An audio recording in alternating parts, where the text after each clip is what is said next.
Hello everyone, Myzzrym here, bringing you the third game between Zenith and LGD Gaming in this grand finals of the Gosu Monthly Madness Asia tournament. Zenith actually 2-0 right now, and LGD Gaming first game, they were behind 1 racks, they were behind 10k gold, but they were defending so well against Zenith, and after a massive disconnection, they lost the team fight. And they lost 2 heroes because of this massive disconnection. Zenith paused the game, but it was too late. 2 of the LGD gaming heroes were already going to die, and Zenith winning game 1 probably a lot. It has a lot to do with their first win. And I have to wait a bit to comment the second game because they are going very fast on the bans. Now we see Darkseer Panda and Leshrac banned by Zenith, and LGD banned the Chen, the Nature Prophet, and the Naga Siren. This leaves the Invoker as the first pick for Zenith, and that means LGD Gaming can go for Chaos Knight, they can go for Shadow Demon, as they really love this Chaos Knight. I really doubt that they won't pick him. And you know, this Panda ban from Zenith, again, I must say that I'm surprised. Maybe LGD Gaming has a very good Panda player, or Zenith just don't like to play against Panda, which is also a possibility. And I was saying in the second game, Zenith, they were the one who were mass disconnecting all the time, but it was in the early game, so it was less an issue than LGD. I mean, there was no big, advantage coming from those disconnects, and they still managed to take the second game. So now we'll have to see in the third game. I hope we're not gonna see a lot of internet issues this time, but we never know. If the first 2 games had this kind of issues, that means probably the third game will have also the same kind of issues. So I'll go fast forward during those poses, and Enigma as well as Chaos Knight picked. And right now, the reason they might have picked Enigma, first, Enigma is a good hero all around, so there's no problem as for why you pick Enigma. But here, I think LGD picked Enigma to avoid having Zenith, to avoid Zenith having an Enigma, because Enigma Invoker, it's a huge amount of AOE, not only disabled but damage, because this Chaos Meteor with the help of Enigma is going to do a humongous amount of damage. And Invoker normally, if he wants to land this Meteor, he needs to have a big level in Wex, because otherwise the Meteor is just going to land at the point and roll for like 1 meter and then disappear. And usually, since the Meteor takes so much time to go down, everyone will have spread out. With the Enigma, it forced everyone to actually suck into a tiny place for 4 seconds. So Invoker, okay, I'm gonna take this Sunstrike and Meteor, and he's gonna sit very happy with this. Enchantress with Sand King picked. I'm actually surprised. Enchantress, we did not see her picked as much in this tournament, and Shadow Shaman picked by LGD. So I was more thinking about the Shadow Demon, because the Shadow Demon Sand King would have really benefited the Invoker, at least the Sunstrike Invoker that we often see from Ice Ice Ice. The disruption into the Soul Catcher with the Sand King burst striking in, and the Invoker going for the Sunstrike is usually a guaranteed kill on anyone.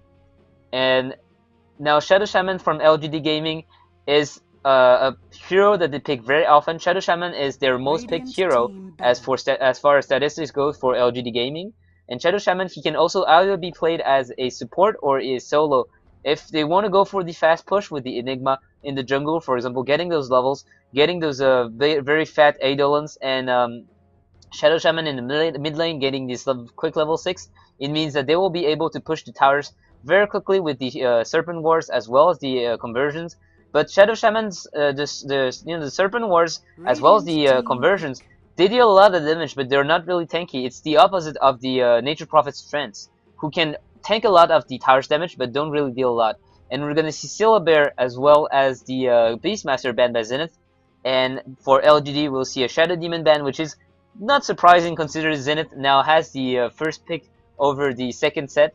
So that means they could have taken the Shadow Shaman, the Shadow Demon, and the Broodmother ban also coming out for LGD, which 5 seconds remaining. Which is, yeah, it's a potential solo laner. Right now we're probably going to see Sand King +1 with Enchantress in the jungle, so that means a 2.5 lane, and Invoker in the mid lane, and that leaves a solo laner for Zenith. And LGD, they have either Chaos Knight +1 in the mid lane, and that or Shadow Shaman. I mean the Chaos Knight +1 in the bottom lane, for example, with the Enigma in the root, and Shadow Shaman soloing mid with a solo on the top, or they're gonna have Chaos Knight +1, Shadow Shaman +1, and that leaves Enigma on the solo lane. So we're gonna have to see what Zenith decide to go for.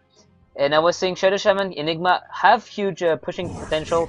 And now Morphling gonna get picked by Zenith, so it's probably going to be Enchantress and King Morphling, which is a lane that has strong killing potential. Like we saw in the last few games, you know, every time I see Morphling Sand King +1, or you know that we had I forgot what the team was, the composition. I think it was the Earthshaker Disruptor Morphling.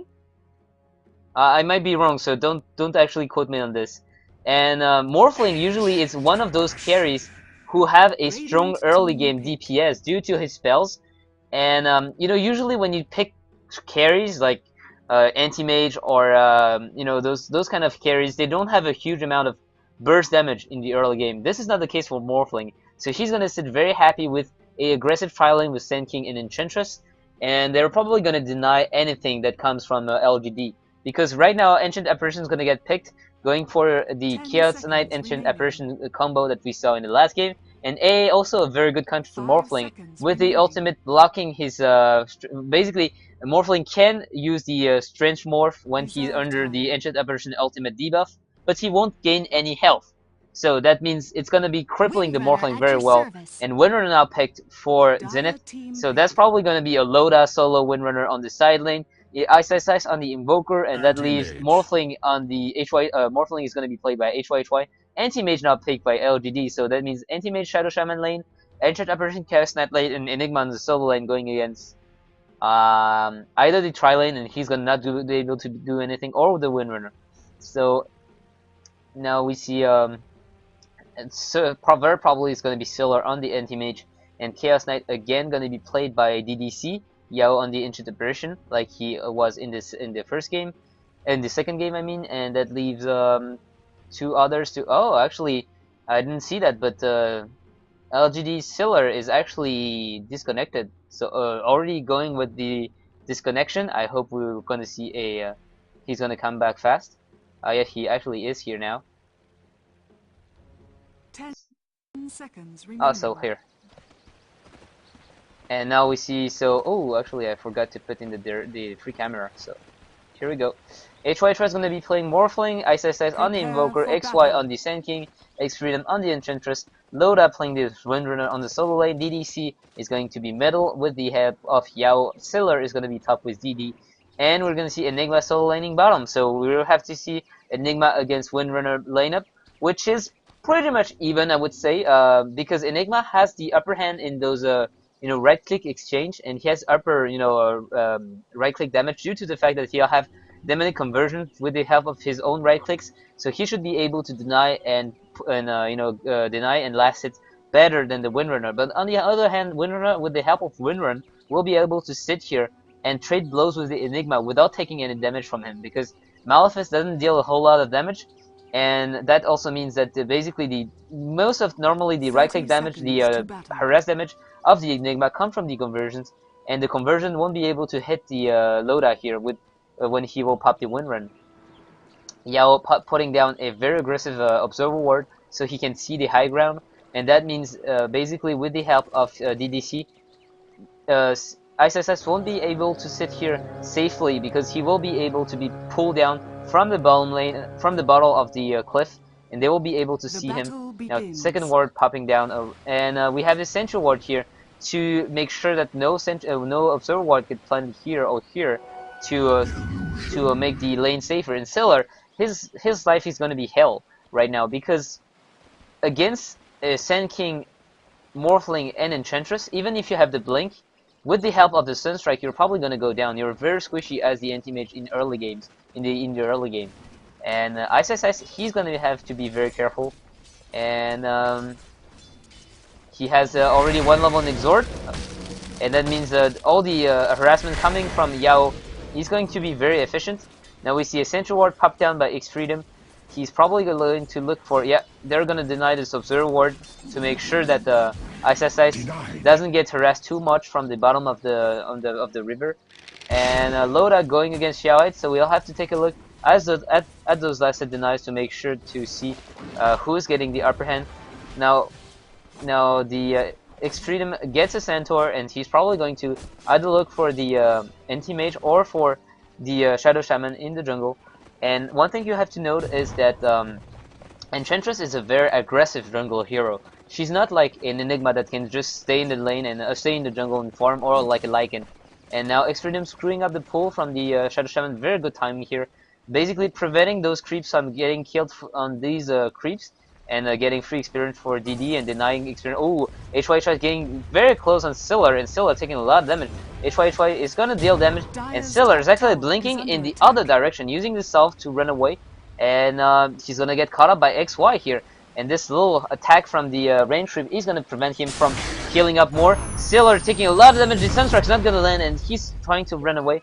But oh, the Centaur from the Enchantress gonna land the stun, and that means Scylla only 4 seconds from the blink, and he's gonna go down from the Enchantress Centaur. Enchantress very good insight here, using the Centaur to go around here, because she knew that with the the Anti-Mage running down this way, he couldn't go here because XY was coming from here. He couldn't go there because there was a tower, and that leaves the only option is here. And with the level 1 blink, he has a lot, huge cooldown on this blink. And X-Freedom with this very good play is gonna get the first kill, very well deserved first kill. ISS already using all his tangos, so he's sitting at only 2 creep kills, whereas DDC has 14. On the bottom lane, it's pretty much even. Loda and Xiaoite sitting at approximately 14-12. So, and top lane, HY with 12 creep kills. In the mid lane, DDC with 14 creep kills. So both of them are farming very well. And on the other hand, we have ISS with 4 creep kills and Scylla with 3 only. ISS has to be very careful. I'm looking at this lane because I'm really afraid that ISS. Oh, the Reality Rift and the stun with the cold feet is gonna be enough to bring down ISS. And that means also XY coming up from behind, and he's gonna get the stun on DDC. DDC is gonna go down. Yao is gonna get stunned by Centaur, and this is a lot of right-click damage coming with the help of the Alpha Wolf Aura, and double kill for the price of 1 kill on the Invoker. And this is very good for Zenith right now, because those 2 support heroes roaming around, this means they're missing a lot of experience, because roaming means you're not farming efficiently, and they really need those kills to get these levels. And right now, Sand level 4 already, Extreme level 3, almost level 4, so they're getting a lot of experience on their support heroes. And the graph actually shows this: 1k gold and 1k experience in Adventure for the Radiant, and gold is almost 1k also, with the help of the First Blood and the fact that the lanes are pretty much even. So this extra gold come from the kills and from a bit of lane control. Now we see that Loda is actually getting ahead of Xiaoite. Illusion gonna get popped by Ice, and he's sitting with 2 level Exor, so going for this aggressive Sunstrike build. Loda taking a bit of damage, but he's sitting actually quite okay. He's using the crow to bottle, to ferry his bottle, and now Zenith is gonna look to push up this tower, this top tower, and there's nothing Anti-Mage or Shadow Shaman can do. Anti-Mage is a very bad hero to defend the tower with, and same for DD right now. He only has 1 level in the Ether Shock, so what can he do? If he goes in, he's gonna get slowed by X-Freedom, stunned by XY, and he's gonna get the waveform in his face. Now Morphling gets the last right click in, and they're maybe even going to look for the second tower. And short of any TP coming down, TP coming up, I mean, there will be no way they can defend this. So we'll have to look for TPs. Invoker on the mid lane, he's level 4 only, and yeah, Chaos Knight and Ancient Apparition both level 4 as well. HY going on the tower. Oh, XY stunning Anti-Mage. Anti-Mage taking the net in the face, and he's gonna get slowed by Enchantress, and that means HY will be able to catch him up. But on the other hand, we have the middle lane heroes that are coming top, and HY is in a lot of trouble. He has no mana left to waveform away. XY the same. He's trying to run away, but he won't be able to. He's getting shackled, and 2 seconds of stun into a Relative Rift. HY, he's gonna get caught by Yao here, and Scylla coming in, draining the last amount of his mana. He won't be able to do anything. Now he's gonna get 1 last right click in from the Chaos Knight, which is gonna kill the is under attack. He's got to kill the the Morphling, and that is 1 kill for 2. Oh, IGMMA might even go down in the mid lane. Also, yeah, he will go down. 4-second stun. There's very little he can do against a 4-second stun, especially since you also get cold feet after the 4-second stun. And Xiaoed has to be careful. He's gonna get shackled, and now the burst strike is gonna follow. Now Sunstrike, no, not even needing a Sunstrike. The power shots with the right clicks is gonna be just enough to bring down the Enigma. So Loda, very good shackle shot here. And I must say, Xiaoed with this very low amount of mana, he was playing very aggressively with these. The fact that his conversion war here maybe brought him a bit of confidence. And now Siller on the top lane with Extreme sitting around, and probably not going to be able to do anything about it. IGMMA in the mid lane. Farming up the few creeps he can. And he's sitting pretty poor. Now Windrunner, what do you have? 1k gold. So yeah, the courier is coming in just for the bottle. HY going very aggressively against on Siller, even denying the creeps under his own under the enemy tower. And let's take a look at the experience graph. 1k gold, 1k experience in advantage. So nothing too much out of hand right now. Gold graph is 2.5k gold in advantage of the Radiant, which is coming mostly from this tower and the First Blood. But otherwise, for the lane, they're not doing too shabby. I mean, Siller is not getting a lot of farm, and this is actually quite concerning because while the Morphling without a lot of farm, he can still waveform, you know, adaptive strike, and be there with a replicate, be annoying, and you know, farm very quickly with the waveform. Siller, the anti-mage, is not in that position, so he needs the items. Without the items, he's pretty much sitting useless, except for this, you know, mana void that he will have. But you know, you're not playing the anti-mage as a nuker. You're not like blinking in, using the mana void, and running away, or you're playing him quite wrong. Loda has very low health here. Has to be careful. He's gonna get stunned. Malphite stunned. Really, the Eldon's gonna land on him, but she has popped the Windrun, so that means the little summons didn't do a lot of damage. Loda now gonna be able to run away. Xiaoed popping the black hole for this, and he's not gonna be able to get the kill. So I'm not sure it was worth it. ISS running into the trees to make sure that he was gonna stay alive. And Yao, he's level 6 now, so we'll have to be careful about his ultimates.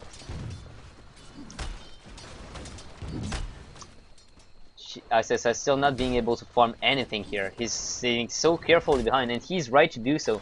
Because right now, one stun into Reality Rift. Oh, the ultimate's gonna fly. ISS getting shackled. He is not gonna be able to, he's not gonna, oh, DD getting burst strike, and the Sunstrike is not gonna be enough. Actually, he's gonna come in, and no, he's gonna wait for him away, TP out.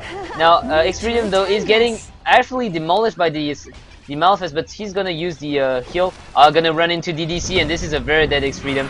XY, you cannot help him, run away. And this is actually a dominating streak going down for Chaos Knight, so he's looking very happy with this kill. ISS has to be careful not to get caught again. And oh, he's gonna get caught up again. Stun, cold feet, conversions, not even needing the Malphite. I'm surprised about ISS here playing so aggressively, and especially about his decision of walking this way instead of just running on the right in the HY trying to get a kill on the on Xiaoed, but he's taking so much damage. Will he go down? No, the strength morph is gonna be enough, and he might even go to he might even look back for a kill. Nope. Has to be careful. Yao. Oh, Sunstrike! Just missing. Yao might even land his ultimate on the Morphling. That would kill HY. But looks like he's not gonna take the chance. Not a big gambler. This Yao. Chaos Knight gonna get a regen rune, so he's gonna be sitting happy with his regen rune. XY has the arcane boots now. 10 minutes into the game, so pretty good for a support. He also have a smoke in case they want to go aggressive. ISS has the boots as well as the belt of strength, so he's looking for the power chest as quickly as possible.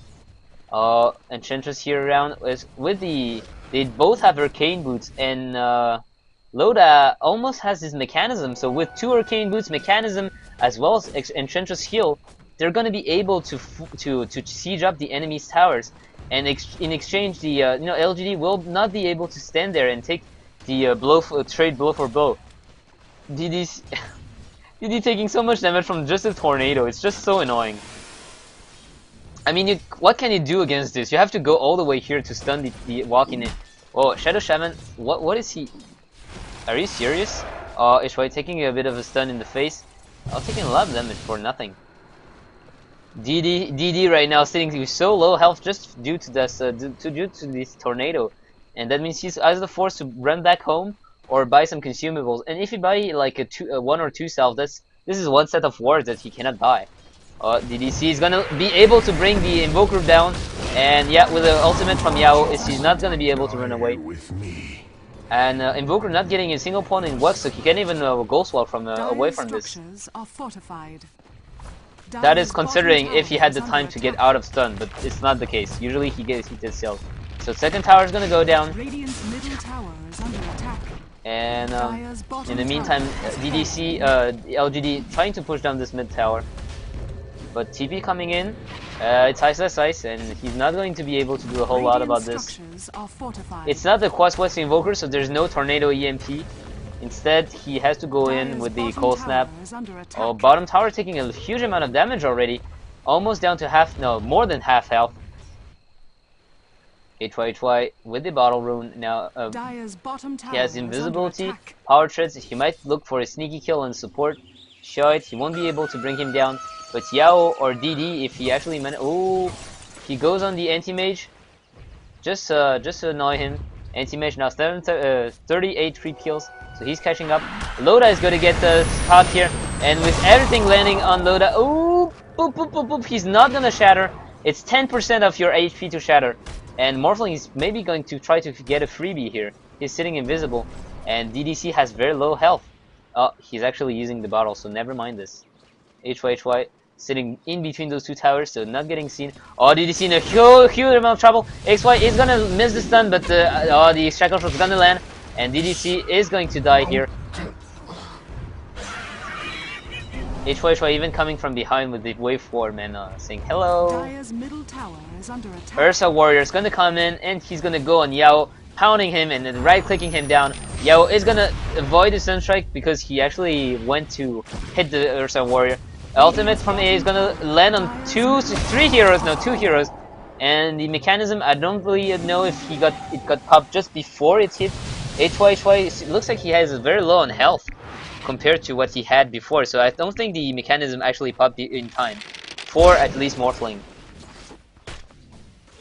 So Loda now 1k gold. X Freedom with the pretty much nothing, but he's buying up the wards. Now Invoker again going for the Power Treads as well as Earnest Fatal build, which is something we did not used to see, at least. Because we used to see a phase boots into 4 staff. Ooh, now he's gonna get caught up again. Stun gonna go in, and Cold Feet is gonna land. And yeah, the Ice Wall is not gonna help you, Invoker. You're gonna go down. And I was saying, Invoker usually we'll see him going for phase plus the 4 staff or mobility when we go, especially when we go for the Quest Flex build. But now we see that some Invoker when they go Exhort, they go for the Earn plus the Power Treads. At least from Zenith Ice, we often saw that. LGD is gonna look for a kill here on the top lane. Ooh, very good Shackle, landing on 2. DD is gonna take a power shot in the face, and now Win running away. So very good Shackle here, gonna help the HY from not getting any damage here. And Morphling has the Ghost Scepters. He's gonna go for the Shotty again. 3k gold away from it. I was saying the smoke got popped, so I'm gonna have to wait a little bit. The Eidolon's not able to scout them out. They're gonna go on HY, the waveform away, and he's gonna get Malefice. He's gonna use very good use of the Ghost Scepter, preventing Anti-Mage from draining his mana. And now XY, he's gonna have his Epicenter cancelled by the Anti-Mage ultimate. And they get a free kill on the Enigma, and they're probably going to go away, or are they going to fight? HY has to be careful. He's 1 strike away from not having enough mana. No, X Freedom is going to hit on Yao. X Freedom is taking a lot of damage. He's going to get brought back, and he's going to get Frost, and that is all that is needed to bring down. Ooh, the Bear Strike is going to go land on Stiller. the shackle as well, and now still are getting brought down. Now he's gonna clearly blink away. HY getting the kill on the Enchantress version, and DDC now on the run. He's gonna get stunned again, and oh, very good shackle shot again from Loda. This is gonna be a very dead Chaos Knight. I must say, Loda here being on fire with those shackle shots, shackling 2, then 2 again, then 1 to the tree here, 1 to the tree there. Really, those shackle shots make all the difference in the team fights. If you miss them, it's so much disable that you're missing on, and it's so annoying. Invoker, as I was saying, the fact the bonus that you get from going for power threads as well as Urn of Shadow is a lot of strength, and that means you can stand there and right click down your enemies, which is actually not that for an Exhort Invoker, because Exhort Invoker have a lot of damage output. You know, having 3 point in Exhort, bowl of Exhort at 4 levels, it means he gets plus 36 damage, which is more than the Myzzrym, so more than 1,600 gold item. And with the help of the Force Spirit, it's gonna reduce the Force Spirit are gonna reduce the armor of the enemy, and he's gonna go for the 4th level of Quas, so he's gonna have double Force Spirit. And with this, oh, smoke popped. Radiant's middle tower is The under attack. the power is not gonna find anyone, Structures are fortified. and now they're gonna go in XY. Very good barrel strike into 3, and now DD running away using the ultimate to delay them. And this is a lot of gold coming in for the Radiant side with all these wards. Usually you don't see the wards getting killed so much, but now this is some free creep kills from. And oh, Loda is gonna find the courier. Siller's gonna blink away, but the courier is gonna go down. And again, 175 gold for everyone. And this is something that you do not want, because it's like an extra tower right now. 1 tower down, 2 tower down, 3 tower down with the courier. That means almost 4 tower down for the exchange of 1 tower only. So I must say here, a little bit of a misplay coming from Siller, going into too far and still having the courier deliver his items. Now Shiite also has the mechanism, so team fights are going to look a bit more with a bit more healing power coming from both sides. We have Yao has nothing, and DDC has the Drum of Endurance, which we see the Chaos Knight going for when he's not doing so well.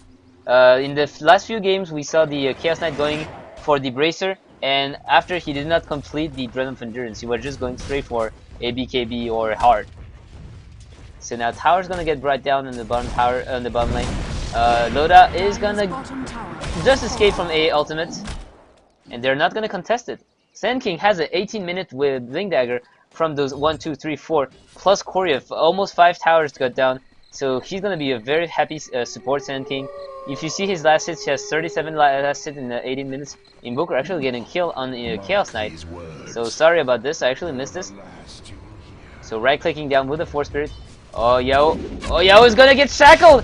The power shot is gonna miss though, and he's taking a lot of damage. The ultimate is gonna pop, Loda is gonna run away, and the Force Spirit one routes right click, and he's gonna get it! Oh, so much damage from these Force Spirit. Many people actually, you know, underestimate the power of the Force Spirit. They can reduce up to 10 armor, and this is a huge amount of DPS coming. You know, because 10 armor is the equivalent of basically, I think I heard Luminous said once that 1 point in armor increase your effective HP by 6%. That means you will die 6% less slower, 6% more. Sorry, you'll survive 6% more time if you get right click down with 1 more armor than you have now. And ooh, massive disconnection. So let's fast forward through this.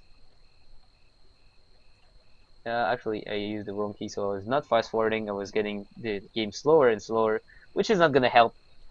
And that means minus 10 armor is minus 60%. Effective HP, EHP as we call it.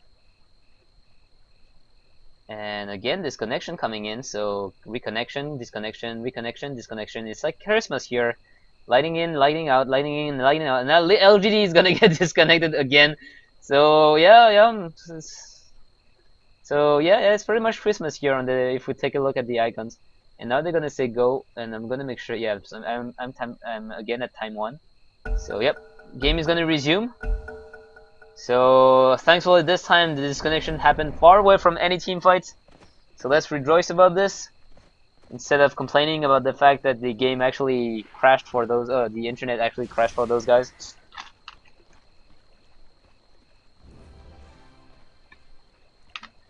And Ice now having 4-4-1, and using the smoke they might look for a kill in mid lane.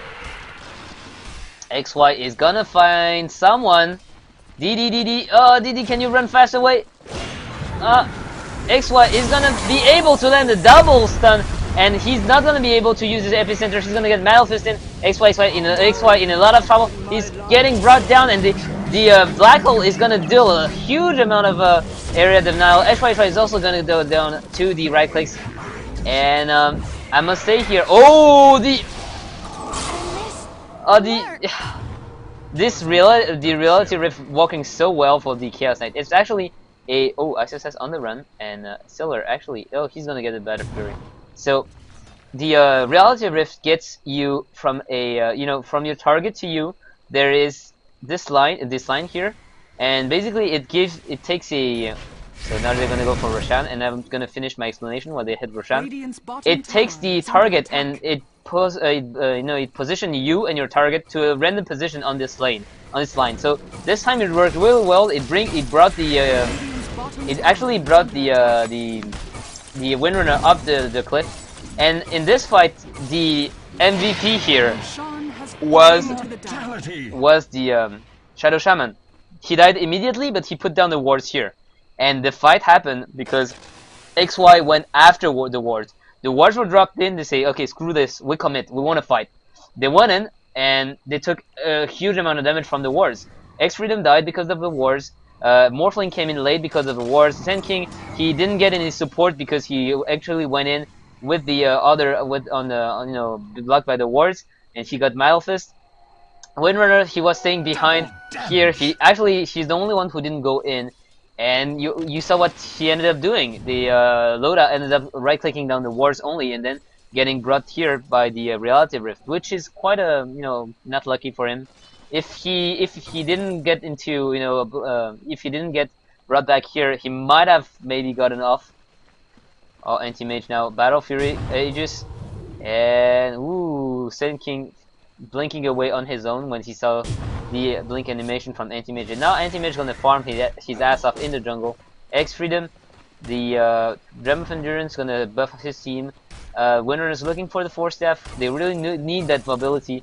And Invoker's gonna go straight for a Sheep Stick. So I guess they want more disable to control the anti-mage, for example. Oh, blink into Burrow, and now the Shackle Shot is gonna be way enough to bring him down. They have to time it perfectly. They're not gonna be able to get the anti-mage, and the A ultimate is gonna land on 3. Only 2 actually. Loda and ISSF only on the path, and that DDC is gonna be found by the Ursa Warrior. So they know what's coming, and LGD is going to back off very wisely.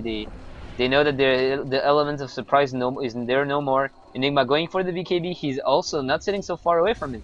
He only needs 900 gold more. Anti-mage, he has 1.4k gold. We'll have to look out for what he's going for, and that might be. I'm not going to say anything. Chaos Knight, Dream of Endurance as well. Ogle Club, he's looking for this BKB, and I say this, Zenith are actually looking for the top tower as well, and they will be probably bringing him down because it has so low health. So now only one outer tower remaining, and meanwhile anti-mage is doing the most he can from this time, while the Radiant are on the top lane pushing. He's trying to farm his ass up in the mid lane, and he's actually gonna blink away, so being very careful here. HY, he has the Ethereal Blade and 2k gold, so sorry about this, I missed this from a long time ago. And what does, so Loda now has the 4 staff completed. X-Freedom has pretty much nothing, if my guess is right. Oh, he has actually 1.1k gold, so he might go for X-Freedom. Oh no, actually they have a lot of creeps, so they see Yao here. I hear a Sunstrike coming in. Anti-mage getting killed by the Morphling. Oh no, XY is here. Okay, XY was here with the Burst Strike. So yeah, Burst Strike with the Zero Blade, Adaptive Strike, Waveform, and the Sun Strike, pretty much a guaranteed kill, even an Anti-Mage. Anti-Mage going for 3 level Spell Shield, 2 level Mana Break, and he has probably a lot of stat as well. So yeah, none of those give stats, so he went for 3 level 2 stats. Invoker now sitting closer and closer to his Sheepstick if that's what he wants. The A ult is gonna fly, and he's gonna stop a bit this push. Sand King illusions here. It's actually morphling. Oh, they're looking for Xiao. Hey, Xiao is gonna go down. Oh, very sneaky play here. The Replicate sitting here, giving vision over to the Enigma. Enigma getting Sunstrike, and as soon as Sunstrike landed, they were okay. Let's go in. So it's Zero Blade into the Waveform, into the Burst Strike, up, and that's one dead Enigma. So now tower, middle lane tower, also taking a lot of damage, and HYHY is so confident that he actually goes in. I'm confused here. It showed 800 and then it showed 1000 immediately. Oh, Invoker's gonna get this tower, and Invoker's sitting closer again and closer to this Sheepstick. He has only 300 more gold to go for, and he decided to go for more Exhort, so more damage. So once you get the 4/4 and you get the double Force Spirit, basically, the choice is either you go for Wex for more control with the Tornado EMP, or you go for to finish Exhort, and this is for more damage output from the Chaos Meteor, from the Force Spirit, from the Sunstrike. And now he has it, the Sight of Vice. So one more disable, one more way to engage. Enchantress has the point booster, which is going to help her survive a bit longer, and which also going to help her build towards this Aghanim Scepter. His ultimate's going to fly. They're gonna counter push with the ultimate. They are actually very scared now. LGD is very scared, and they're right to actually be scared, because now Xiao is gonna get caught up again, and he's gonna be killed without it being able to do anything. And this is again 50 seconds without a black hole. And can he buyback? No, he can't. He didn't even have the time to pop the Black King bar. So as soon as he got spotted by the Force Spirit, blinking by the Sun King's Burst Strike, and boom, chain disable. Dead Enigma. And now with the Enigmas that's dead, they're probably going to look for the high grounds, either going for top or in the mid lane. Are they actually going to do something or no? Loda, he's popping his ultimate. Oh, the Shadow Shaman going down instantly to the combo from HYHY, which is pretty much normal considering he's a poor support, and Loda taking a bit of down of damage here. He's gonna be okay. Oh, A ultimate's gonna land on 2. Dire's middle barracks are under attack. Actually on 0-4. DDC is gonna pop his ultimate, and he wants to go in. And he's gonna get caught. His Access is gonna get caught up. And Enigma is gonna be back in. He actually popped the BKB for this, but did not be able to catch anyone. Sealer, he doesn't want to blink in. It's way too dangerous. HYHY, he can still deal a lot of damage with the Ethereal Blade into Sealer.